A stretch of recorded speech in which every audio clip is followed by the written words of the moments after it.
আমি বাপা পিঠা বানাবো খুব ছোট ছোট করে।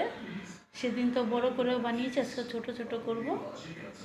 এখানে আমি এলাচ গুঁড়ো দিয়ে দিলাম, চিনির সাথে 4টা এলাচ গুঁড়ো করে নিলাম।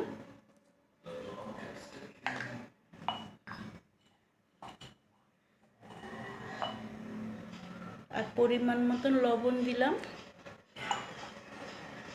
সেদিন খেয়েছে বড় বড়, ভালো হয়েছে। আজকে অনেক খাওয়ার লোক, এর জন্য ছোট ছোট বানাবো। চিনিটা আমি পরিমাণ মতন দিয়ে দিলাম, লবণটা আবার চিনি দিয়ে দিলাম একটু।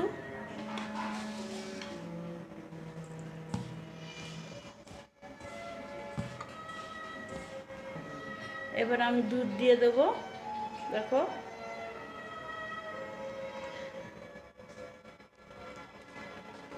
আড়াইশো মতন দুধ দিয়ে দিলাম।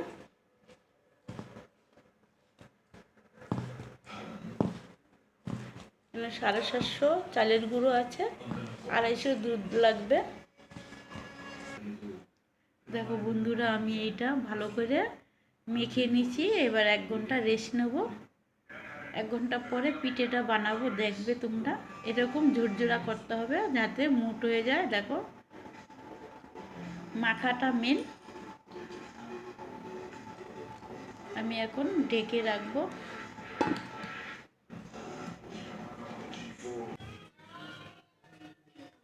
দেখো বন্ধুরা, 1 ঘন্টা পরে আসলাম। এটার আবার একটু ঝুরঝুরা করব। কড়াইতে জল বসিয়ে দিলাম, এই একটা থালা দিলাম, একটু ঢেকে দিলাম। আমি খুব শর্টকাটে ভাপা পিঠা বানাবো, তোমরাও পারবে এরকম বানাবে।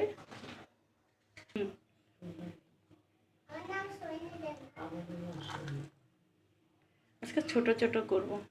আজকে মেম্বার বেশি না, আজকে মেম্বার বেশি, তাই আমি আজকে বন্ধুরা ছোট ছোট পিঠে করব।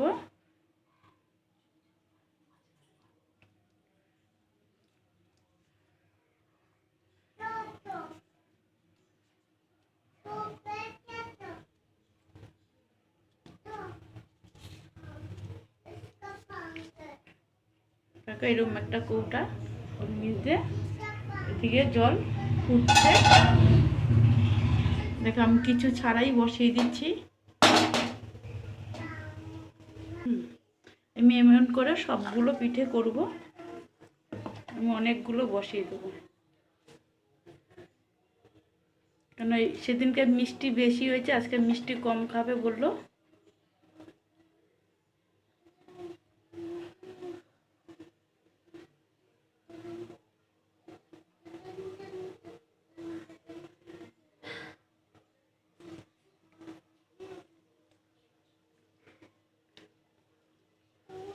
খুব চাপচিও না, আবার একটু চেপে হালকাভাবে করতে হবে।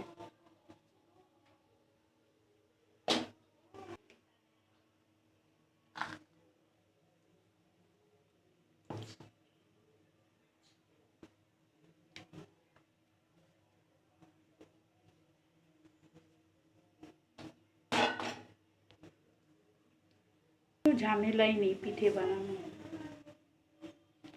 শুধু মাখাটা ঠিক করে করতে হবে।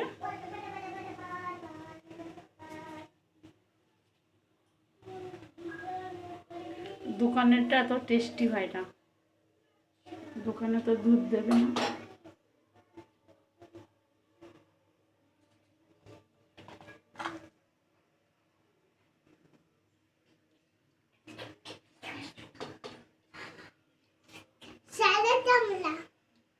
দেখো বন্ধুরা, আমি 5টা দিয়েছি, এভাবে বানাচ্ছি। দেখো বন্ধুরা, পিঠেগুলো আমার হয়ে গেছে। টুটকাটি দিয়ে দেখছি, দেখো লাগছে না। কি খিদা পাইছে, কখন খাবো খাবো বলছে এই দূরের মতন। এই দেখো, দেখো পিঠেগুলো কি সুন্দর, কেকের মতন। এই পিঠেটা বন্ধুরা গরম গরম খেতে ভালো লাগে ভীষণ।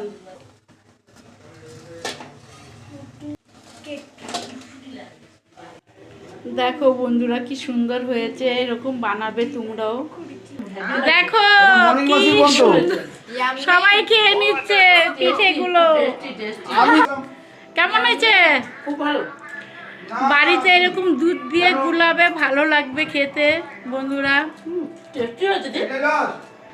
এখন কেক ফেল। কেমন হয়েছে মা? কখন খাবে আমি এর জন্য কোনো রকম করছি, তোমরা এরকম বানাবে। কেকের থেকে দারুণ। আজকে এই পর্যন্তই।